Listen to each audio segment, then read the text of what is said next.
What's up, guy? Can you see me? Yep, now we got Boom. you. Cool. Wow, this is wild. We Yeah, Menace the Man's trying to do things these days. I think we just lost Lyman. We had him for a second, but then he just went off. Stan, have you ever tried to do like a group No, Skype on your phone? No, It never No, works it's- out. it never works out. Yeah. my I've first had time. I've had it work like once. I've had group FaceTimes work. I tried a group Skype. Oh, I'm talking about FaceTimes. No, but Shane Burgos, welcome to Menace and the Man. What's up, Rob? What's up? Thanks for having me, guys. Yeah, first time we've ever had you on the show. We've had everyone else except for you and Nick Pace. Oh, yeah, we gotta Oh, get Nick great. Pace on. Yeah, we've had Yeah. we've had Julio on the show. We've had Himmy. Lyman on the show. Trezano? We haven't had Trizano on the show yet either. Oh actually. yeah, I we forgot gotta about get Trizano. the Lone Wolf, right? Is that his fight? Yeah. Yeah. Yeah. He'll be down for sure too. Yeah. Yeah, we've spoken to him a little bit, I'm pretty sure, about possibly coming on, but we've yet to pull the trigger on it yet. Yeah. So, Shane Burgos, welcome. Congratulations on that recent win. Yeah, man, you're doing it. Yeah. Thank you. I'm trying. You're stringing them together. How many wins is that in a row? Right. That's few, 3 in a row. Yeah. Fuck Yep. yeah, dude. Yeah, and you know what the other Tiger Schulmann's guys have said? They're like, you guys need to get Shane Burgos on because they say you're like the real fight fanatic of Tiger Schulmann. Oh, that's right. Yeah, I fucking breed this shit. I really do. Yeah, everyone else is a little more of a casual where you're like Yeah, knee-deep into this. 100%. Balls deep. Yeah, so when we're going to do a trivia night one night, possibly at Great South Bay Down. Brewery. We'll have to invite you out. Fuck yeah. I'm down. Bring you in as a guest, but then you'll wind up being the ringer who knows all the There we information. go. Well, he's Yep. he's gonna be on my team. Yeah, you could be on Yeah. Menace's team. Yeah. There you go. I We're need gonna win. help. Promise you. Because, yeah, Menace, Got you, man. Menace don't know shit. Yeah. Menace is very MMA illiterate. He doesn't even remember his Wow. fights. Really? You don't even know your fights sometimes. Because I'm in it. Yeah. I lived it. I get don't have to- that. That makes sense. Yeah. Yeah, you know how it is. So what's next on the horizon for you? Anything? Well, trying to renegotiate my contract, go from there, because that was the last Ooh. fight of my deal. Ooh, you fought it Oh. out. I fought it out, yeah. Great way to Okay. fight it out, though. He fucked Yep. I forget, how do you pronounce that dude's name? Americani. Yes. Yeah, he beat Americani up pretty good. And put on a little bit of a show as well. That's always the plan. He had a great jacket at weigh-ins though. He did. I had a great jacket. I had You a did. nice Gucci jacket. Yeah, you did. And then this motherfucker showed me up with the fucking green mink suit. I'm like, what the fuck? Do you think it was real? I mean, it looked real. I Yeah. don't think he would come with a fake one, right? I think it's the style. But Well- his sunglasses were dope, too. Aljamain Sterling's chain is fake. Is it? That big thick one. Is it? Yeah. I assumed it was real, but all right. So did I. Fuck it. It might Fuck be real it. now. If, It might if, be real if it now. looks real, who the fuck cares, right? Yeah. Yeah. Fuck it. He wears it like it's real. He wears it He well. does. Exactly. No, it's amazing. Exactly. He fooled me, so yeah, there we go. Yeah. I can't believe Dennis just threw it out there like that. No, I'm just joking. Yeah, right? We- Put him we- on blast. No, we've talked about it before on the show. Yeah, no, and Alright. he said it publicly that it's fake.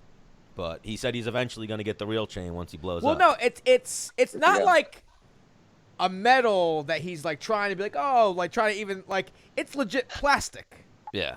Oh, Yeah. shit. Yeah. So he's not even like it's a joke. You mean It's a try to joke it? joke. Well, even That's I've seen him. hilarious. He doesn't let people touch it Yeah. to let them know that it's plastic. Like, yeah, he'll put up the ambiance like Yeah. it's real. Yeah, I like that about him. Yeah, he's a funny dude. Genius. So what do you got going on tonight, Shane? Do you teach? I know a lot of you guys like run schools and teach. I teach on Thursdays. Thursday's my day to teach. I teach my advanced classes on Thursday. But right now, I'm just hanging out. My daughter's taking a bath right now. I'm just giving her a bath. She's up there now with her mom right now. She's screaming because she's washing her hair. Ah, damn. What school Yeah. do you teach at? I teach in New Windsor. Tiger Schulmann's in New Windsor. New Windsor, New York. All right. Now, are you like the rest of them that we've spoken to? Like, you've been Tiger Schulmann's your whole life, right? Yeah, I mean, I started out when I was 15 years old, and I'm 28 now, so it's been Do the math, 13 Stan. years. 13 years. Do the math. Yeah, Yeah, 13 years, yep. that's a lifetime pretty much. Yeah, but, I mean, I have no prior experience at all. I didn't wrestle when I was younger. I didn't come from any other background. It started when I was 15 years old at the Tiger Schulmann's near my house, and then it's been the same team ever since. Yeah, that's what it's about, loyalty. It seems like a lot of Yep. you guys, too, are very loyal to Tiger Schulmann and the whole system and Well, I whatnot. mean, he showed them the Yeah. way. Yeah. What'd you say? They showed you the way. You know, you guys Yeah, were just exactly. young grasshoppers before you met Tiger. Yeah, 100%. Like, if it ain't broke, don't fix it. I mean, Yeah. we've been successful and winning, so why would we change anything up? I mean, Yeah. Yeah, I'm a big fan of Tiger Schulmann. Every time I've met him and seen him, nicest guy in the world, and he's an OG. yeah, We tried to get Julio on tonight too, but he had to teach. teaching. Yeah, he's teaching. Yep. Yeah, I figured. He's a workhorse. Yeah. Oh, I know that through and through. He's a hard worker. Yeah, so who didn't we have on? We haven't had on Trezano now. I think Trezano and Lewis Galden out are the only ones like that. And we got gotta get Nick Pace too. Oh, and yeah, Nick we've had Pace, on Jimmy. and Nick Pace. We've had on Jimmy. Yeah. We had Jimmy on before video. We had Lyman on before video. We had Julio on when we had video, but we didn't have like the FaceTime Skype figured out yet. Oh yeah. There Slowly but surely we're like trying to figure this shit out. Try and blow up and act like we don't know nobody, you know? I feel you trying to be like the JRE, right? Without, you know, A little blood. different. Yeah, we're trying to be like the fighter show, if you will. Like, you know how like Helwani, don't get me wrong, he's a great show. He's a little bit of the antagonist. You know what I mean? Like, he just wants to ask people like dumb drama shit and stuff like that. We just want to get people on for laughs and whatnot. That's the best as a fighter. That's because it's laid back. Like, you know, especially you, Dennis. You ask the same fucking questions every fucking time, every interview, right? Yeah. So like when we get those interviews that are just like laid back, where they ask like random shit, like, what's your favorite post-fight meal? I'm like, all right, now we're fucking talking. Now I'm interested. Now let's talk. Instead of the bullshit. Oh, what do you want next? What do you want to do next? Like, oh my gosh. Yeah. Like I actually almost just drilled Stan in the face when he asked you, so what do you have next? What's next? Like, he just fought, Stan. He might have something immediately. No. He came out of the fight clean. If I had $1 for every time I was asked that, like, right, like, the day of the fight, like, literally, I get out the cage. Okay, when are you fighting again? I'm like, I just got stitches. I'm like, yeah. I want to eat some fucking cheesecake and relax. Yeah. Yeah, usually whenever I ask a guy what his game plan is, like 3 or 4 times I've asked that, I get Ric Flair chopped by Menace. Like, don't ask him that. Now, only one time have I been offered a fight within like 2 weeks of the fight. Wow, that's. I think one time I have 2. I think it was after my second fight. I got offered the Long Island fight, and I was like, oh, I can't say no to that. Yeah, that was awesome. I was like, yeah, we were for the same card that day, Yeah, I got fucking. I've seen some instances where usually if the guy comes out clean and he had a great performance, like Burgos, they usually try to throw them right back in. Yeah, usually not decisions. He didn't decision the dude. I know that, but I'm just saying in general. Like, I would always decision a fool. Yeah. The dude that just fought Arlovsky on the same card as me. He already got booked 2 days after. Yeah. He's fighting the main event against Overeem. Oh yeah, that's a big. But I was telling Menace, Menace didn't see that fight. That dude's that black dude. Yeah, he just like I told you, he just went. He touched Arlovsky like that, like barely hit him, and Arlovsky went flying. I didn't even see it. I was warming up, and I'm like, I was 2 fights after that. I was warming up, and I'm like, all right, I guess I got to warm up harder because I'm fighting in 15, 20 minutes. Yeah, that sucks for a fighter. Like, when you're warming up, you kind of schedule your warm up, especially when it's a fight right for like, oh, I got 15 minutes. Let me hit some mitts like this first round, second round. I'll kind of stretch out. Third round, I'll start getting mentally prepared, and then I'll go out and I'll fight. But when the guy gets knocked out in the first round, you're hitting mitts like, oh shit, all right, yeah, yep. Here we go. That's why I think the best spot in the card are like the openers for the prelims or like the opener for the main card. Yeah. You know exactly when you're gonna fight. Yeah. Like they can't rush it at that point. They got to start at 8 or they got to start at 10. Right. He hit. That's the only time you're guaranteed. Yeah. The guy Rosenstrike. He's trained a little bit with the Black Zillions, and he's from like I don't even know where he's from. Somewhere else. I saw the flag. I have no clue. I never seen that flag before in my life. So. Yeah. And he speaks English, though, so it's like South America or something. But he landed like a check hook to the neck of Arlovsky. And Arlovsky just face planted and was like, I'm good. You're good. I missed the whole time. Because how old is Arlovsky? How old is Arlovsky now? We talked about this. Arlovsky's, I think, 42 now. Yeah. Is he? Yeah, he's old. He's up there. He looks great for 42. He does not look that old. Yeah. He's working out with Phil Daru. He's definitely taking some shots. Yeah. You know what I mean? Dude's been in fucking wars. He's been around since UFC like 12 or something like that. Yeah. What are your thoughts? Yeah. What are your thoughts on like the people call it the chin? He lost his chin. Is that a real thing in your book? I feel like it has to be, right? Like if you get brutally knocked out, I feel like, for example, like Chuck Liddell, after he got knocked out by Rashad, he was never the same after that one, man. Like Rashad because that punch Rashad landed on, that overhand right that put him down, man, that was brutal. And then he's been getting, like, the punch that Tito knocked him out with. I mean, yeah, granted, he's old, but that was not a big punch. Yeah. And even the punch that Rich Franklin knocked him out with. So, yeah, I'm not Well, they say once if you got that many concussions, you got to stop. Yeah, once you get knocked out once, like flatlined, it's easier to get knocked out again. Yeah, is what it seems like. Like, remember back in the day, Chuck could take a brick to the face. Yeah, that's what I'm saying. Like, after that knockout, it was devastating. That it wasn't like a little knockout. Like, he got fucking. That was brutal. It was hard to watch, honestly. Yeah, big Chuck fan. So you hate to see that. That's even exactly. Like we were talking about, like, Ben Askren, like how Ben Askren's talking about retiring, or even Demian Maia's like 42 now. Like last episode, we were talking about. I think they should both kind of retire. You know, like it's only going to get worse for both of them from this point on. I mean, for Maia, I think he's absorbed, like 5 strikes in his last, like, 5 fights or something like that, though? Well, Maia's like, if I'm Maia, I'm hanging out. Yeah. Masvidal's like, yo, when I get the belt, I want to defend against Maia. I'd be like, okay, I'll wait. I will wait. I will not take a fight for, like, a year and a half if I could give that fight. Yeah. Exactly. He's taking no damage. He's making good paychecks. So, I mean, for him. The only reason. Like you said, I'd stick around if I was him. The only reason I say for Maia to go is because, especially go out on a win over Ben Askren, is because he's not beating Colby, he's not beating Usman, and he's not beating, what's his name? Yeah, but if Masvidal fights for the title, gets the title, and goes, I want him. Yeah. He can jump the line. Like, I agree. See, if that wasn't the case, I would agree with you, but what Dennis says is a great point. Like, I would do that. I would stick around for like a year and a half, see how the division shakes out. And if something happens, then I'm like, all right, you want to fight me? Let's go. Collect some UFC money, doing shit in Brazil, and fucking shaking hands and kissing babies. Yeah, exactly. Well, he doesn't need to fight. He knows he's set. He's got his own academy and everything like that too. So he can hang up a little bit. Do jiu-jitsu. Yeah, like he asked for Diego, but Diego apparently the UFC let him go. Apparently. They I did? did see that. That's been the report, or at least Diego came out and said, like, I'm not fighting anybody. The UFC let me go. Yeah. What? I still haven't heard. I haven't heard it officially. Like, I saw some other guys that got cut and they put out an official report, but I didn't see that Diego was on the list. But I saw Diego post that. Did Diego win his last one? No. Yeah. He lost. He lost to Chiesa. Oh yeah, Mike crushed him. Yeah. But the fight before that, he won. He beat Mickey Gall. Yeah. Right. Now, I mean, I love Diego. The dude's been around since what? UFC 1 or 2? Tough one. Tough one.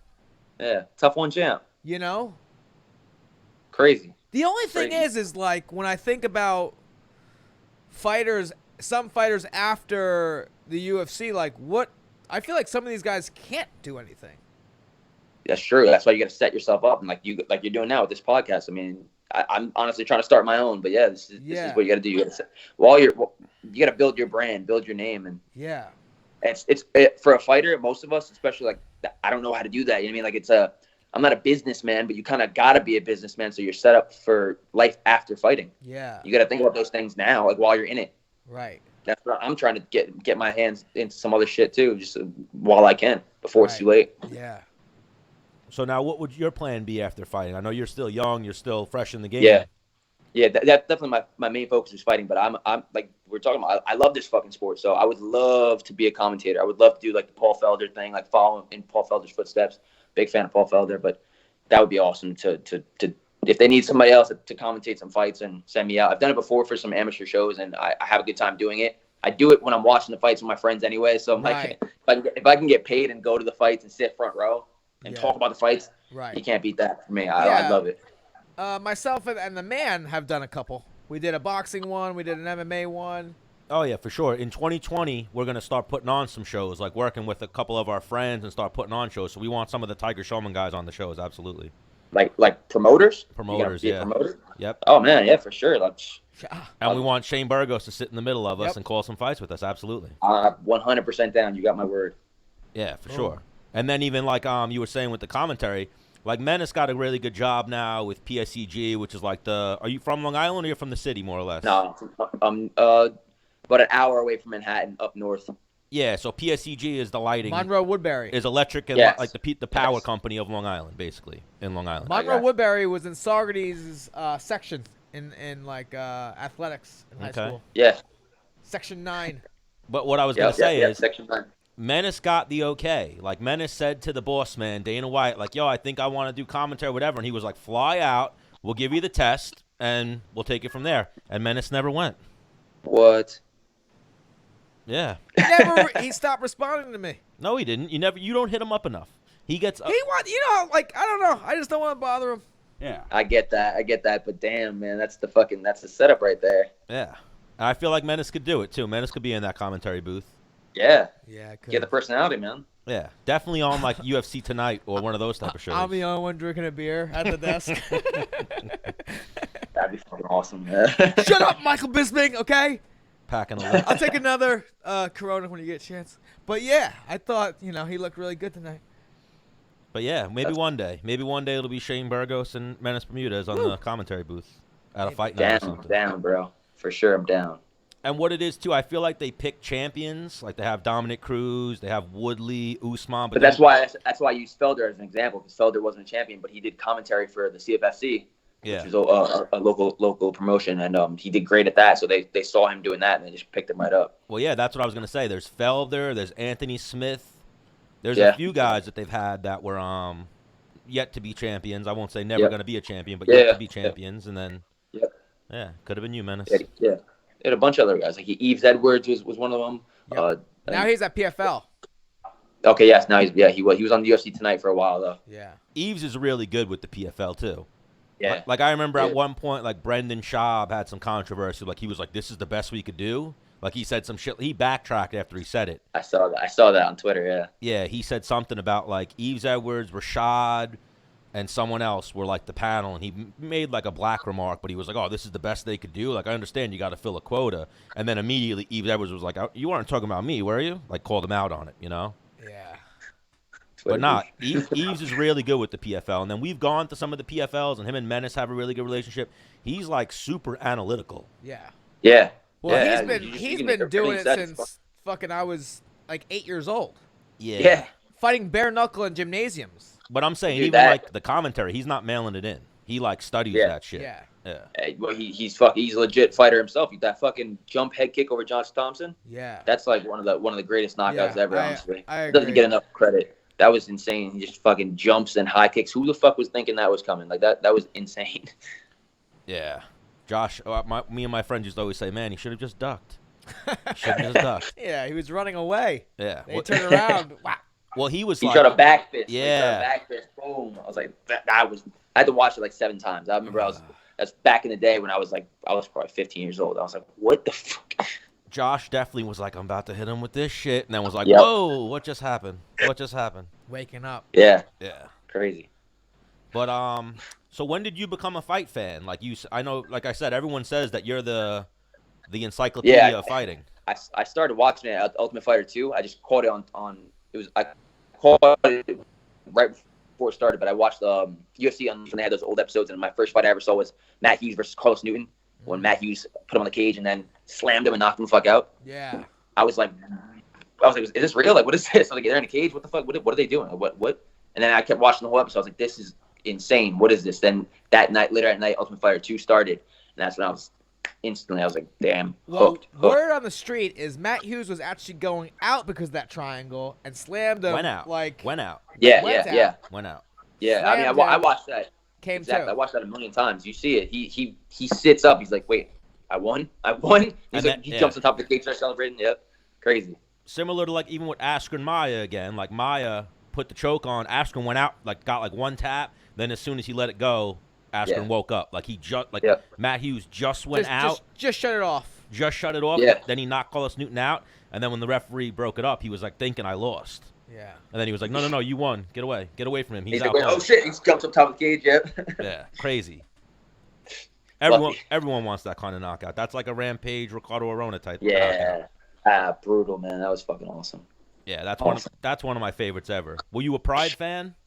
Oh, of course. How can you not be a Pride fan? That at one point, Pride was probably better than the UFC. I'd say agree. When it comes to just action of the fights, like that fucking Fedor getting German suplexed on his neck, and then getting the Kimura right after that.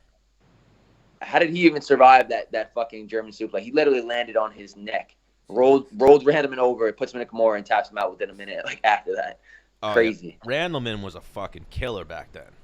He was my favorite. Everyone was fucking. They were all juiced up, so everyone was fucking. I don't care. Diesel. So Diesel. awesome. Yep, Diesel. One of my favorites all time, Crow Cop. Crow Cop, that motherfucker is the scariest dude in his prime. I don't think there's anyone scarier than Crow Cop. What was it? He had something for his legs. It was like right leg hospital, left leg cemetery. Right. Yeah. It's like the head kick's coming, and he's still killing dudes with it, like decapitating motherfuckers. Well, that was even like, remember, we were talking about chins before. Like, remember Mark Hunt ate that kick. Yeah. And like shook it off. Yeah. Yes, crazy. And at that point, you were like, "There's no way this guy can get put to sleep." But then he eventually started getting put to sleep. Yep. Well, with age, he's another one's an older dude. Yeah. Yeah. But he was making money, man. Like I think his last fight in the UFC, who did he lost to?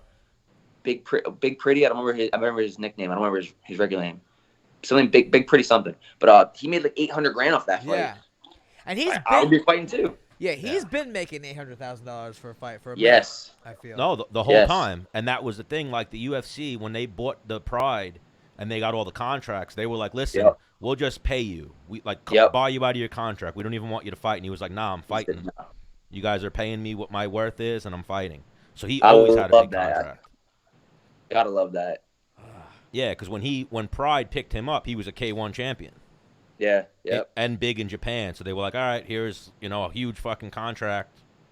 And they used to pay him in like bags of money instead of like, that's we got to get Phil back on for those type of stories. They used to pay them in cash in Japan. The good old days. That's awesome. With a Yakuza, right?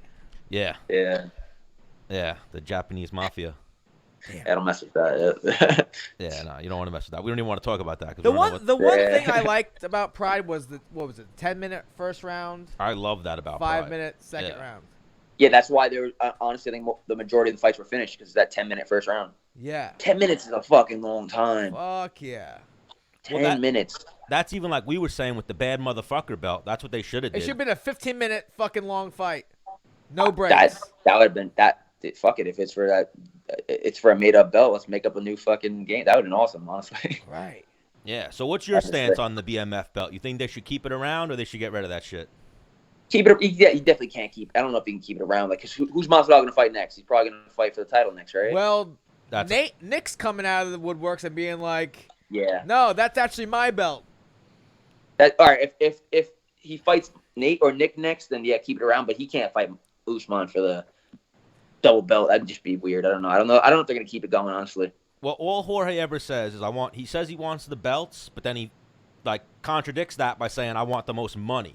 The most money is not going to come from fighting Usman if he wins. It might come from fighting Colby, because then that'll be like some Tito Ortiz, Chuck Liddell type shit. That would be dope. But the most money is going to come from defending the BMF belt against Conor McGregor or Nick Diaz. Obviously, McGregor is the bigger one, but Nick Diaz would be fucking dope too. Hang on. Now. But if he fights, gets the belt, and then like defends the BMF, now he's got like a bigger resume. Yes, but if Usman or Covington beat Masvidal, then the BMF belts, it's all wasted. Yeah, I agree. Yes, yeah. If he loses, then it's all gone. Yeah. Like right now, the UFC has that ball where they can go Conor or Nick Diaz or even the Nate rematch and have it be a huge fucking fight. I thought Conor got announced against Cerrone. It's not official yet. Oh, it's still just rumors, huh? Yeah. And January 18th, yeah. I mean, I don't know. I think him and Masvidal will be a banger. I think Conor's going to look for the easier fight, though. I don't think he's going to go for Masvidal. Well, you're a fight fanatic, too. Like, I'm a big fight fan. Like, I'm a fanatic, if you will, as well. But I think people are – I think Masvidal wins against Conor because he's much bigger and the skills. But people think, like, it's a walkthrough for him against Conor. Like, people underestimate Conor because they hate him personally. Yeah, I'm not a big fucking Conor fan either, but it's not automatically an easy fight. But I think Masvidal can out-grapple the shit out of him for sure. His grappling is so underrated. Like, he tapped out Michael Chiesa. Michael Chiesa is a legit black belt. Like, Masvidal darced him, that's super impressive. And his wrestling is fucking good. He's been just defensive wrestling because he's been fighting more guys that want to take him down, but his offensive wrestling is great too. Yeah, like I obviously I want to root for Usman because Usman's buddies with Menace and a friend of the show, and we have mutual friends. But I wouldn't mind seeing Masvidal versus Colby. who the fuck would? Yeah. That would just for the press conference. I want to see that fight. I feel like Masvidal would be quiet during those press conferences, though. Like, he wouldn't have as much to say as Colby would, but I think Colby would be hysterical. And then it's one of those things. Like, I always wonder what happened in the practice room between them. That's true. Yeah, you'll never know because they're never gonna tell, right? I mean, they're gonna talk their shit, but they're never gonna. You get two sides of the story, but the truth lies somewhere in the middle, right? Yeah, but now there's two things though. In the practice room, there's this. I'm good. These are 16 headgear, shin pads. And there's also, I'm just practicing. Let me just let loose. Let me just try. Things change when it actually counts one. And 100%. Things change when you only have 4-ounce gloves on and, like, no shin pads and no headgear. Yeah, for sure. 100%. So those are a few elements that, man, things can fucking change. Yeah. And on top of that, you got that other factor that in the gym, that's your comfort zone. I mean, that's your house. Yeah. Being in that cage, that's nobody's comfort zone, really. I mean, they're in a complete. You got to make sure you're a game day fighter too. So yeah, you might beat him up in the gym, but then as soon as it comes to game time, he's not the same fighter. He's ready to go, ready to kill. Yeah. So we'll ask Shane. UFC 245 is the next big pay-per-view. How do you see Usman versus Covington going? I got to go with Usman. I think he's the better striker. My daughter's. I was like, oh, she's so cute. I think he's the better striker, and I think he'll be able to stuff Colby's takedown. So I think I'm gonna have to definitely go with Usman on that one. Menace. How about you guys? I mean, like I said, I want Usman, but I'm leaning towards Colby. Yeah, well, his pressure and his cardio. He's a more gritty fighter. Get in your face, smother you, constant pressure. Where Usman loves some space. But Usman does a great job of making you stay at space. Yeah. Like, I think Usman's last fight against Woodley, he kind of fought how Colby fought against Robbie. The constant pressure on Woodley, keeping Woodley on the cage, getting those takedowns, faking the takedowns, hitting those strikes. So it'll be interesting to see because who's going to take a step back? Who's going to be the one to go back? You know what I mean? Because neither of them wants to move back. So that's going to be super interesting to see. And like you guys both know very well, gas tank. Did something just break? Gas tank is a big thing. Yeah, for sure, especially for a 5-rounder. Yeah, so it's going to be who can keep up the pressure for the whole 5 rounds, because that's going to be that's going to be a 5-rounder, I think. Yeah, I think so for sure. And Menace, I'm hoping Usman gets the finish quicker, but Colby's tough. Got to give him that. Because they're both not submission guys. You know what I'm saying? No. Yeah. I mean, if you look at it on paper, I know anyone could be knocked out. Like, shit could happen in a fight. They're both not KO artists, and they're both not submission guys. They're like both they're the same style, pretty much. Yeah. One's a southpaw, one's orthodox. Yeah. So it's going to come down to the grind. It's a fun fight, man. Really, like, it's hard to – because I can't picture Colby moving back, but then I can't picture him moving Usman back either. So it's a super intriguing fight. The only reason why I don't want Usman to maybe win is because then we'll never get him on the show. He'll be too Hollywood. We'll never be able to get him on the show. Yeah. Yeah, him and Menace were super close, and now I always joke that he dropped Menace for Henry Cejudo. Yeah. So he's like, you know what? The Triple C. Yeah. The heck, man? He was like, me and you could be friends. I'll get rid of this Menace Bermudez character. You're my new guy. Bullshit. You guys look the same, so. He's like, what are you, Puerto Rican? No, I'm Mexican. That'll do. Same do. thing. Yeah. Tomato. Yeah. So now a fight in your division. How do you see Volkanovski versus Max Holloway going? I got to go with Max, man. That dude, he's good. you can't deny the fact that the dude's good. 145, he's solid. I think he's the best 145 right now. And I think Volkanovski's just too short. And Holloway's just so good at keeping his range. He's got fucking cardio for days. I don't think cardio's going to come into play with this one because they're both in phenomenal shape always. But when it comes to his striking, if you look at the strikes, Volkanovski strikes versus Holloway strikes in two completely different styles. Holloway will switch stances a lot. He throws a ton of volume, doesn't get tired, doesn't slow down. Volkanovski is more of a one shot at a time, get you against cage, wrestle you, take you down kind of guy. And we know Holloway's hard to take down, so I got to go with Holloway. How he's going to win? I think Volkanovski's tough, so I'm going to go with the decision. Hear me out. Yeah. When was the last time Holloway's made 145? July. Yeah, he just fought Frankie Edgar. Damn it. That's right. Yeah, I thought the same thing. As soon as he fought Poirier, he's going right into that. Forgot. He went right into the Frankie fight. And I was like, damn, he's gonna make 45 already. I was like, that's fucking crazy. Right, that's right. Yeah. If that didn't happen, I might agree that might be a little bit different of a fight. Because I know making 45 is tough for him. Yeah. He's a big motherfucker, man. It's fucking huge. And where I think Max is an amazing fighter, I do also think that the night that he fought Frankie Edgar, I don't want to say that was the night Frankie Edgar got old, but that was definitely an off night for Frankie Edgar. And now it had a lot to do with what Max was doing to him and whatnot, but I feel like if you ask Frankie Edgar, like, what was one of your worst performances, he's going to say that night. Like, he just seemed like he was behind, his timing was off, like, he didn't seem like the Frankie Edgar. Like, that's true. It's just, yeah, I can agree with that, but it's hard to say if that was because he was fighting Max or if it was because Frankie just had an off night. And I mean, we never really know. Yeah, and then also you got to factor in the size aspect, where Max is a huge 145er, Frankie Edgar is a small one. He's not even a big 135er, Frankie Edgar. Yeah, he's going down 35, right? Yeah, I'm excited for that, man. Yeah, him and Aldo are going down to 35. Oh my God, we were talking Aldo about going that. down 35 at the same card. Bro, I remember back in the day, Aldo being like, I think I got to go up to 155. 45's too hard. I'm like, what? Now you're going the opposite direction, my dude? Yeah, I have no idea how he's doing that. Have you met Aldo? Just like in passing. Yeah, I don't think he's a big 45er. So I was always confused as to how he had trouble making 45. But he's leaned up like a motherfucker at 45. The picture I saw from that last picture of him flexing, he looked shredded. So, I mean, I think physically he can make 35. Yes. So I've seen like Marlon Moraes is huge for 35. Yes. So if he makes 35, I think Aldo can definitely make 35. How does that fight go between Marlon and fucking Aldo? It depends which Aldo shows up, man. Aldo's been like so hot and cold lately. He was one of my favorite fighters coming up, but like that fight with Volkanovski, it was just like he just didn't want to fight. He was content with letting Volkanovski hold him on the cage. Yeah. Like he completely content. He's like, dude, he hasn't thrown, like, he's known for his low kicks too, and he hasn't rattled off low kicks. When's the last time he's thrown low kicks? Yeah. That might be a that's very true. Yeah. That might be a health problem. He might have maybe broken ankles or something, messed up feet. I don't know, but against Holloway, he barely threw any low kicks. Against Frankie, he barely threw any low kicks. And in that Volkanovski fight, I don't think he threw any low kicks. I think he had a fucked up foot for a minute. I think he had like a motorcycle accident or some shit where he fucked up his foot. But that was, but this has been years now. Yeah, I want to say that since the last couple of years, maybe that's why he stopped throwing low kicks. Because I remember the low kick was a game changer.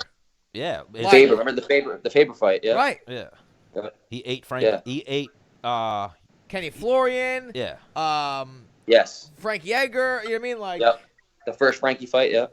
Yeah. He just fell off of him. I don't know. He said he wanted to do boxing, so I don't know. Maybe he was trying to show off his boxing. I guess I heard that he wanted to go out after he was done with his UFC contract and go try boxing. Well, even I feel like him saying boxing and him talking about or moving down to 135, as long as Max is winning, he's in no man's land. He's never going to be the champion at 145 because he cannot beat Max Holloway. He just accepted it. It's funny, it's not even that he can't beat him because obviously anything can happen, but I don't think they can't market that fight again because Holloway TKO'd him twice already. Yeah. He would have to go on a serious tear to get another title shot at 145. Yeah. And he just lost to Volkanovski, too. Exactly. So exactly. So he's so far behind that it just probably won't be able to happen in the career he's at. Where if he goes down to 135 because of his name recognition, he's a big fight there. And him versus Cejudo is a great fight because he's got phenomenal takedown defense, and he's super fast. So I mean that's a great fight. They can market that fight. Man, poor Aljamain though. Everyone's cutting the line on Aljamain. Yeah. So now it's like at UFC 245. Aldo could win spectacularly, and he probably will get Henry Cejudo. Or they were trying to make Aljamain versus Peter Yan, and Aljamain had to get wrist surgery. So now if Uriah Faber hits fucking Yan with a right hand and then guillotines him, they're going to be like, yo, Uriah Faber. Yeah, I said the same shit the other day. I was like, if Faber wins this fight, don't be shocked if he gets a title fight off of that. 1,000,000% he'll get it. Yeah. Yep. Would not shock me even in this. Does he deserve it? I don't think so. Coming off of just two fights. But it would sell. It would sell. Oh, for sure. Because we were talking. It makes money. It makes sense. Yeah, we were talking about the next person to fight Jon Jones. It was either Dom Reyes or the winner of Johnny Walker and Corey Anderson. Yeah. And then I was like, yo, because they were pushing Johnny Walker hard, and I was like, yo, Stan, look up the following of all three guys, and Johnny Walker blew both of them out of the water. I'm like, and that's why they were pushing him so hard. Yep. Yeah. I'm like, that's bullshit, man. Yeah, Johnny Walker had like 400,000 followers, so that's why they were like, all right, this is the fight we can sell. I get it from a business standpoint, but if you're looking at it from just strictly like from a sports standpoint, like Corey Anderson deserves the next shot. You can't even deny that. I felt like Dom Reyes. I feel like Dom Reyes does. Dom Reyes, I like Dom Reyes. I have nothing bad to say about him, but he's good. He's definitely good. But his last fight was against Weidman, who was a middleweight, and the fight before that, who did he fight? Vulcan, and it was very, very controversial decision. A lot of people thought Vulcan won. Corey's been on the tear, man, and to finish Johnny Walker like that on the feet when everyone's been busting his balls that he's not a finisher, he's not exciting, and then he goes in there and he knocks him out on his feet. Like, and the dude, if you look at his record, his resume, he's beaten guys in the top 5 and the top 10. Reyes has Volkanovski. I think it's the only, or Volkanovski. I think that's his only big win. Well, he's got Jared Cannonier was a big win. But Cannonier's a middleweight now. Yeah, is now a surging middleweight, and I think Dom Reyes has a win over OSP, I believe too. Yes, but yeah, not a bad choice. But if you're asking me, if it was up to me, I would say Corey Anderson. I think that's the more deserving guy. But who moves the needle more? Maybe Dominic Reyes. Well, hang on, because Dominic Reyes has been talking. Yeah, well, no, so is Corey. But where Dominic Reyes is like, Jon Jones, I want to fight you. Corey Anderson's like, fuck the UFC, I want to fight Jon Jones. So he's going about it a little differently. Yeah, I don't know if that's going to help get a title shot, though, honestly. Yeah, you can't tell the UFC to go fuck themselves. Like, I'm sure you watched the post-fights and whatnot, right? Yeah. Like, you saw Dana White. Dana White was like, if he wants, fuck the UFC. He could fight out his contract and go wherever he wants. Or he can keep taking the fights we give him, and he'll get a title shot when he gets a title shot. That was Dana White's way of saying you're not getting the next title shot. Yep. And then I saw you guys are right. Jon Jones recently said him and his team looked at Dominic Reyes and looked at Corey Anderson. He wants to fight Dominic Reyes. Yeah, I saw that. Yep. Which so I think that interesting fight. Jones is definitely in the driver's seat. I think he has the opportunity to pick and choose. So I think he's definitely gonna go with him. So. And also, he just has to make like a little, like whoever he wants to fight, he has to make like a little bit of a banter with him, and the UFC go, oh, we can sell this now. Yeah, and he already did. Yeah. Yeah. They already started going back and forth on Twitter a little bit. Him and Reyes, like literally right after that post. Oh no, Reyes has been going for weeks. We had Reyes on the show a few episodes ago, and yeah, he's been, and even back in months ago we had him. He's been saying like similar to how when Weidman got into MMA, he was chasing Anderson Silva. Yeah. From the start, that's been Dom Reyes. As soon as he got, I like that. Yeah, once he got in the game, he was like, "Who's the champion of my weight class?" Jon Jones. So he's been chasing Jon Jones the whole time. That's awesome, man. Yeah, I love shit like that. Hopefully, he gets like the Cinderella story. Yeah. Nah, that'd be cool. It'd be cool. I mean, I don't got nothing against Jon Jones, but yeah, it would be. You kind of like you're like low key rooting for him to lose just because everybody he fights is always such a big underdog. Yeah. Well, the man's never technically lost. Yeah. Well, a good question. That's why. A good question for Shane. How'd you score Thiago Santos versus Jon Jones? Dude, I had to go back and watch that fight because super close. I was drinking a little bit for that. I don't remember much of that fight, but I remember the first 3 rounds being close, but I thought I scored it for Jon Jones. Yeah, I remember watching it, and the first time I watched it, I was like, "Yo, I think Santos won that fight 3-2." And then I remember rewatching it, and I was like, maybe 3-2 Jones, but it was very close. Drinking and watching fights. That's where I was the most dangerous on Twitter. Yeah, I would be like a 6-pack deep and like 245s before I'd be like, shit. Yeah. I get going. Or 55. Like, I'll fuck you up. So you're I gotta stay up there. You're going through some contract negotiations now. Any word on any updates on it? No, I'm just waiting, man. Just waiting. See what they offer. See what we can get. Try to get the most I can possibly get paid what I'm worth. Well, I mean, I can look it up, but where are you at right now? I mean, honestly, I don't even care to tell. Like, people are like, do you mind if I ask? I'm like, dude, you can Google. Right. We're in the sport where you can literally just fucking Google how much I made. Yeah, my last one was 28. Now, are you shopping around one championship Bellator, or you want to stick with the UFC? I want to stick with the UFC, so I definitely want to see what they offer me first, and then we'll go from there. And I'm not closed off to hear other opportunities from other people. I'll listen to them 100%. And if it gives me more leverage, maybe I can negotiate even more. But if I had to choose, I would want to stay in the UFC. I think the best fighters in the world are in the UFC. Yeah. I want to be in the UFC. They're definitely going to come back with 30-30. They better not. Yeah. I mean, if they were smart, they would definitely re-sign you, put you in a nice contract, and have you be a guy that they showcase on the East Coast and build up as a future star. Yeah, they've been doing that. Like, I mean, this is my 7th fight in the UFC. Every single one has been in the Northeast Coast. I fought 5 times in New York, 1 time in Ottawa, Canada, which is just literally north of New York, and then 1 time in Boston. So literally 7 fights, all of them in the Northeast. So you fought 5 times in the UFC in New York? Yeah, MSG twice, Albany, Buffalo, and Long Island. Oh, man. And they got the homie Jared Gordon going to Brazil again. Yeah, that's rough. Again. I've taken a flight 1 time, and I didn't even need to. I could have drove, but I was like, I don't want to drive some. Yeah. Well, it's way cheaper to fly your team to those fights in Boston or New York. Exactly. Yep. You know what? You fly your team to Brazil? That's a G. Wow. Easily. Off the top. Yeah. Yep. Yeah, Jared was trying to get on this most recent MSG card, and they were like, nope. Week later, we're sending you to Brazil. Yeah, I saw that. Oh, come on. Cut the guy some slack. He's already fought in fucking Brazil once. Yeah, and I think he's the only one at this point from New York that hasn't fought in New York. That hasn't fought in New York. Yeah, I think so. Yeah. The only one. I think he was on the Milwaukee card, right? Which is like that's where he's training now. Yeah, his adopted home. Yeah. Yeah, his adopted home. Like, damn, they give him Milwaukee, but they can't give him his fucking real home. Yeah. Like he used to train at Henzo's, like up the block, around the block from MSG. They don't care.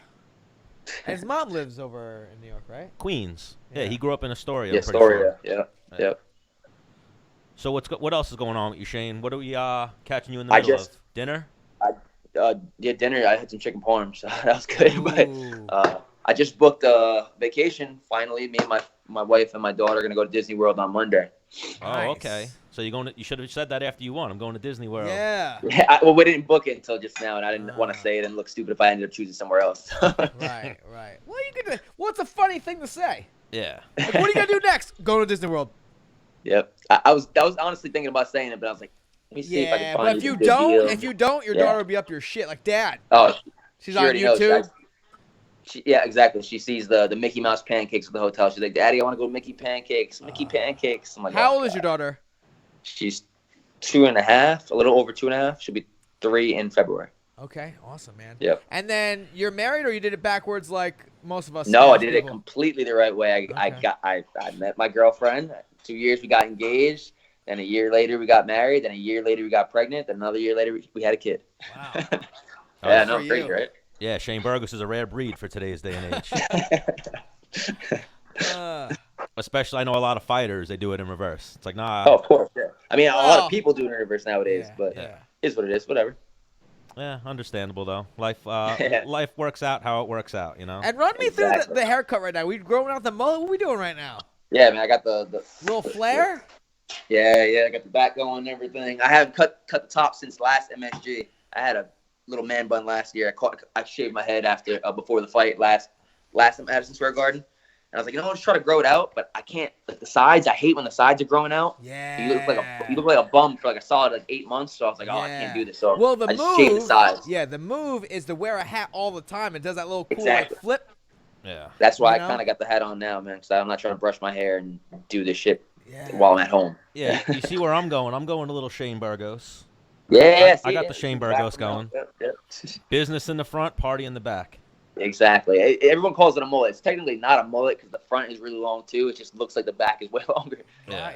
And how do you style the back? You can't even fucking see what's going on back there. No, flare. I don't know. It's just flare. I leave it. Yeah. And then hopefully by the next fight, maybe I can braid it. And then when you're training, what do you just throw it back in a ponytail, or how do you? No, it's not. Honestly, it's not even long enough. Like it stays back, but it's not even that long. Like it's right here.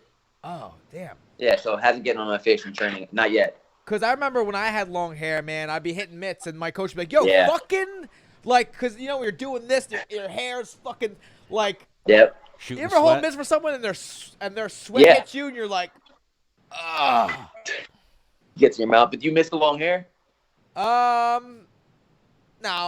Because my hair. All right. Well, my hair isn't like, my hair is like thin.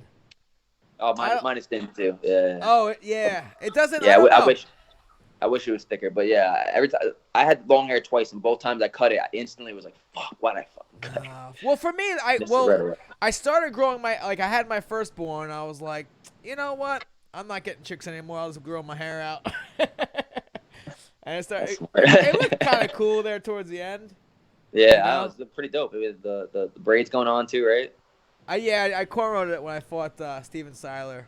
Yep. But yeah, I don't know. I was just. So another question we like to ask: who's Shane Burgos' favorite fighter? Who's my favorite fighter? I mean, of all time or right now? Eat both. Yeah, fuck it. Of all time, I'd say Dennis Bermudez. Yeah, Dennis Bermudez. But besides him, my number 2, I'd say, honestly, I guess I was a huge Crow Cop fan. So it's either Crow Cop or like prime Nick Diaz. That's of all time. Okay. The last person that we asked that question said Nick Diaz as well. Really? Randa Marco said Nick Diaz. Huh. It's a great pick, dude. That dude is fucking. He was nuts. He had some fucking amazing fights. His fight with Paul Daly, insane. Oh yeah. You know what it is for me? I'm in like the aesthetics. He's not like a big jacked or ripped guy. No, not at all. He's pale. He's a vegan. Yeah. He's a vegan. Yeah. So who's your favorite fighter now to watch? Favorite fighter now to watch. That's tough. Hang on. I'm gonna kind of help. Like that for me, it was a tough question while I was fighting. It is tough. I don't care about anybody else. I'm like focused on this guy, or it's like one of your teammates. Oh, I mean, yeah. I don't want to be generic. I have to pick one of my teammates. Right. When I watch my teammate fight, I'm not even enjoying it. I'm having anxiety. I'm stressed out. Yeah. You know what I mean? But Cowboy's always been one of my favorites. Masvidal's been a favorite for a while. He's always fun to watch. He never has a boring fight. Trying to think who else we got. Heavyweight, light heavyweight. Right now, probably I'd say. I don't know if he's my number 1, but he's definitely in the top 3. Stylebender. Oh yeah. Yeah, he's pretty dope. That dude, man, all of his fights Fun in to the UFC watch. have been crazy. He's been getting so much better too. He's so sharp and so crisp, and you can see like from his first fight to his last fight, the progression he's gotten within not even 2 years. It's been insane. Yeah. And he's the only person I've ever heard be like, you know what, Yoel Romero, that's what I want next. Yeah, that's wild. Yeah, like they asked Darren Till, do you want to fight Yoel? He was like, I'll fight Stylebender, I'll fight Costa. They were like, what about Yoel Romero? He was like, fuck that guy. Keep that guy away from me. I'm good. I respect that dude. That dude is diesel. Yeah, and then Adesanya, he's like though, 40 is like, something. Adesanya's like, that's who I want to defend my title against. Yoel Romero. Yep, if it's not Costa, that's another motherfucker. That's diesel. Oh, yeah. He's got like the fucking Adonis physique. Yeah. Yeah, well, him versus Yoel versus Costa was like the Mr. Olympia, but the MMA version. Yep. And both of them had fucking granite chins. None of them. Why'd that fall? Oh no, they did fight each other. What am I talking about? Sorry. Yeah. Yeah, they fought. It could have went either way, but I thought Costa won 2-1, but very close fight. Super close, but yeah, I had the same thing I had for Costa, but super fucking close. Yeah, very close. And then Adesanya calling out Jones, kind of like, "You'll get yours. Wait, just let me clear out my division." Yep. Now that might be one of those things, kind of like Pacquiao Floyd, where like, because Adesanya is much younger than. No, Adesanya's 30. I thought he was younger too. I thought he was like 25, 26. He's 30. Oh, so it could be even if he clears out his division. And I just think a couple years difference. Yeah. I think Jones is 32. Is he? I believe so. Yeah, Or 33. he's the same age as me, I think. All right. Yeah, so that's got to happen relatively quick. But on top of that, Jones is only getting bigger since he's getting older. Adesanya is still pretty for a 205er. Adesanya is really thin, so I think he'd have to put on some serious weight to go against Jones. Jones, to me, is like Yoel Romero, too. Like, I respect Dom Reyes and even Corey Anderson. Like, you want to fight that guy? Yeah. He parties and mails it in, and he's fucking people up. You know what I mean? Like, That's why do you want to fight that crazy, guy? Yeah. God forbid he takes you seriously, and then you're fucked. I know, right? Yeah. Well, no, I get that mindset, though. Where, like, well, if I lose, it's because I was being a fuck off. So, because I remember speaking with my sports psychologist, like, a lot of, like, very competitive people or champions are some of the biggest people with excuses. And the reason why they have excuses, they have control over that. Yeah. It's something, well, you know, because then if you accept losing, it's like, I'm not that good. You know, where if like you're like, well, I lost because it just so happened like my sister's brother died and like I just wasn't there. It gives you something that like I can still be better. You know, it's not like that guy's better than me. Yeah. I get that. I get it, but I don't get it at the same time. I mean, like I get that people can do that, but then at me, I'm like, fuck that. I'm not ever trying to fucking lose. I'm trying to do everything I can to make sure I have the most advantages, not trying to fucking sabotage myself. Yeah, but he still win. Well, the thing is like the excuse is already there. It's already just now. You know, you've already lost, so just fuck it. Fuck it. Yeah. Yep. So there's no. Maybe that's a way to take pressure off themselves. I think. Yes. Right? The mental thing, right? Yeah, I had this kid I wrestled with in college. His name's Matt Moley. And, like, I wouldn't drink a beer if I had competition within 2 weeks. So, like, if we had a competition weekend, I'm not drinking. He'd be drunk on Tuesday. We have a match on Saturday. I'm like, what? And then he turned out to be a multiple-time All-American. I'm like, dude, what the fuck? Like, I don't get it. Well, we talked about that with Gregor and Ryan Lang. They would party before the national tournament. They'd be taking pills and fucking doing dumb shit. And then they'd go out and be All-Americans. Because there's something to that, not giving a fuck. Yeah, the mental thing, I think it eases their mind. Like, if I lost, all right. If I lose, then all right, then it's because I did that. I think that's one thing it has to be mental. And you know how combat sports are so fucking mental. So mental. When Shane Burgos is getting ready to go in, he's in the tunnel. Or maybe the week out, like, what is your frame of mind? I don't really I try not to think about the actual fight too much because it's festers in your mind. Obviously, and try to keep myself as busy. But during fight week, fight week, I don't think about shit. I'm just like, exactly. fucking stupid and like whatever. But like, exactly. when you're heading out the tunnel and you flip the switch, what is I'm just having fun. I'm like, all the work is done. I busted my ass. I have no excuses, especially my last couple fights. There were no injuries. I was like, whatever's gonna happen is gonna happen because I'm not. I did everything I had to do. There's no pressure because if I lose, then that's what was meant to happen. But I'm going out there to kill, and I'm fucking enjoying it, man. Like you see, like, my manager posted the video of me backstage right before I walked on the tunnel. I was just fucking loving it. Big smile on my face. I'm like, oh, I can't wait to go out there. Just taking it all in. Exactly. Right. Like you're a performer. You're a performer. This is your concert. Yeah. Okay. I don't even think of myself that way. I think of it as like, I gotta kill this motherfucker. That's what I'm thinking. I gotta go out there and I gotta finish him. I gotta kill him. Yeah.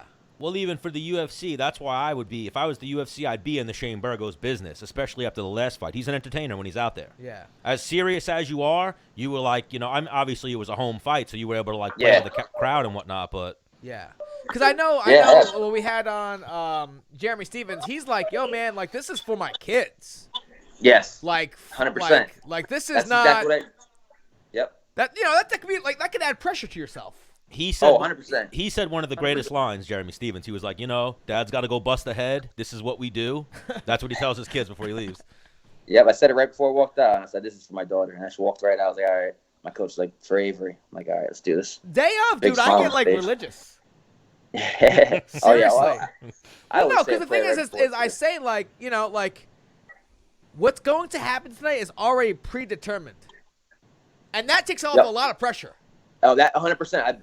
That right there is a game changer for me. Like accepting the fact that my fate is already written. That's I really accepted that. Like God's plan for me wasn't just to come this far. I feel like if it is, then okay, I can accept it. But I feel like He's got me, and he brought me here to bring me up. Yeah, so, I mean, through the years, a lot of things happened. Because I remember, like, one time, like, when I was undefeated at one point, I was just like, I remember I was going out to a fight, and I just didn't feel good. And I was like, well, I'm going to win.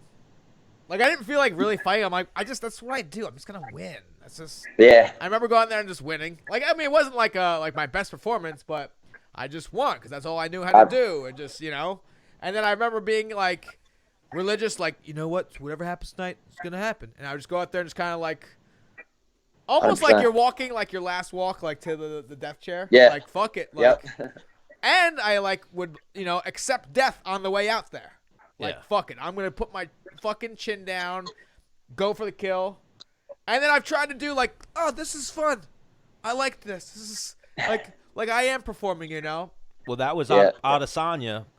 I just was watching Joe Rogan last night.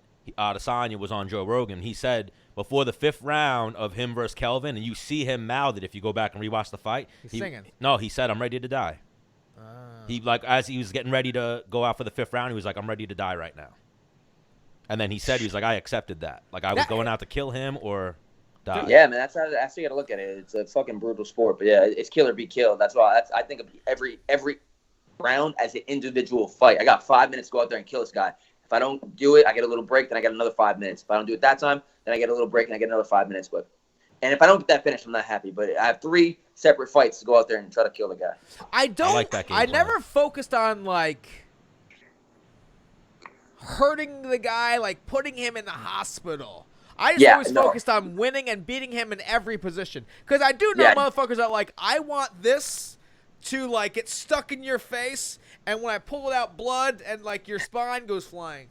Yeah. No, yeah. Let me reiterate that. I don't actually want to kill anyone. Like I would feel terrible if I actually hurt somebody permanently. Like I always say a prayer before I go out there to keep me safe and to keep my opponent safe too. Because like this is a fucking brutal sport. This guy's out there. He's got a mom. He's got a dad that's watching. He's got some brothers and sisters, and maybe he has kids. Like I don't want to fucking ever hurt somebody permanently outside of the cage. But I got 15 minutes to go out there, and it's either you or me, and I'll be damned if it's me, right? Right. Now, maybe I'm fucked up in the head. Like, if I did kill someone, I'd be like, I killed a man. Not a big deal. Yeah, like, I'm that badass, and like, I think I'd sleep at night. But the reason why I didn't like actually try to like hurt people is because that's an emotional, like, feeling to want to hurt somebody. Which I've done it where like it zaps you more. Yeah. It takes energy 100%. Out of you to put this emotion like, I want to actually fucking hurt you. Versus like, let me just score points and win. Yeah. 100%. That's so true. You got to have that. You got to find that balance, like to go out there and look for that finish, get that kill, but not force it. You force it, then you end up gassing yourself out and getting fucked up yourself. Yeah, we're like, telegraphing everything, then you open and you get fucked back. Yep. Just almost like. There's a fine line. Yeah, you can't. To go back to Usman versus Covington, I feel like that's going to be who wins that fight. Like, we know Kobe's going to control his emotions. Can Usman control his emotions in that fight? And I think that's what Conor did very well on his reign, was he would get people emotionally invested. Oh, yeah. So when they tried to actually melt him, like they're Aldo. zapping their body by, Yeah. And he would just shoot shit straight when they were swinging wild, loading up. Exactly. Yeah. Aldo loaded up for that hook. He pulled that shit from behind his back and just left himself wide open, and Conor just slipped back and popped that left hand straight down the middle. Yeah. And then I was watching a little bit of Conor versus Eddie Alvarez today. I was just like, damn. Anytime Eddie fucking like rushed him, he's like, bang. Same thing. Yeah. Quick with it. Yep. Eddie too, though. I think he had Eddie worked up a little bit. Yeah, I agree. Emotionally. I agree. Because Eddie's game plan was to wrestle, and he said after he got in there, he was like, I completely abandoned the game plan. I was just trying to kill him. Like you can't fight Conor emotionally because he's such a good counter striker, and he's so good at striking, moving back, and finding those little holes that if you open up, he's gonna find that little opening. Yeah. And then there's also something behind saying something all the time and then really truly believing it. So Conor's talking this shit. Maybe he believes it off the jump. Maybe he's like, let me sell this. And, he keeps talking. And you're like, yeah, you know what? Actually, I am going to fucking. He definitely believed it. Yeah. Yeah, probably, honestly. Like, I bet you, like, Conor tried to walk on water one time and was like, I thought I'd be able to do this too. That wouldn't shock me at all. Yeah. Like, when Khabib beat him, he was like, how did that happen? Like, what happened? I don't get it. I just don't get it, Yep. Yeah. Like, even when Nate beat him, he was like, I don't believe that happened. We're running it right back. 155, 170 again, I thought Nate won the rematch, honestly. I thought Nate won the rematch as well. I thought the stats. Yeah, I thought Nate took 3, 4, and 5. Now, is there any politics in that you feel, Shane, where they're like, we have money on this if we can get the trio? They still haven't done it, so I don't know. Yeah, but it's money in the bank. Yeah. It wouldn't shock me. But But who decides that? Like the UFC doesn't appoint the judges; the commission does. I don't know. But like, there's mafia that's here that also talks to people in Italy too. Like, how do they make it work? When there's money, people fucking figure shit out. Actually, I guess, yeah. I mean, it was it was a close fight, so I don't know. Like, it wasn't like a complete robbery or anything like that. So I can't say that. You know what I mean? I'm not gonna put that much into it, but I don't fucking know. And actually, no, I spoke wrong. I forget which round it was, but I believe Conor won the 4th round. Very close. But I think I had Nate 2, 3, and 5. Yeah. And I think Conor I had 1 and 4. Yeah. Nate got dropped in the second round, but aside from that getting dropped, I think he dominated 4.5 minutes that round. Yeah, he had that point in the second round where he was just overwhelming. Yeah, exactly. Conor, Almost finished him at the end of the second round too. Yeah. Well, we appreciate your time, Shane. You know what you did for us? Doubt. We lost Lyman because Lyman had to go teach. So we should have went Lyman first and then Shane Burgos. But then we just went extra long with Shane Burgos, talked some fighting. And what Good time. do you drink at all?